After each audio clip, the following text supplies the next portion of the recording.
Səncə insan qərəzli olur. Bu təbii haldır. Bəs AI ədalətli ola bilərmi? Yoxsa insan qərəzini mexanikləşdirib daha da sürətlə artıra bilər? Təəssüf ki, AI yalnız ona öyrədilən qədər ədalətlidir. Əgər hər hansı qərəzli bir məlumat öyrədilibsə, o həmin qərəzi təkrarlayacaq mexanik şəkildə. Buna Kompas işini misal gətirə bilərəm. Kompas bir proqram təminatıdır, hansı ki, məhbusların yenidən cinayət törətmə ehtimalını qiymətləndirir. Bir müddətdən sonra müəyyən olunur ki, həmin sistem, proqram qara dərili şəxsləri daha təhlükəli görürmüş.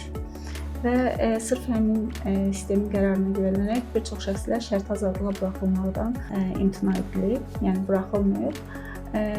Bu tarixdən sonra o iş araşdırılıb, hələ də bildiyim qədərilə yenə də o sistemdən istifadə olunur, amma tam olaraq onun qərarlarına güvənərək yox, sonda qərara hakim verməsi şərti ilə istifadə olunur.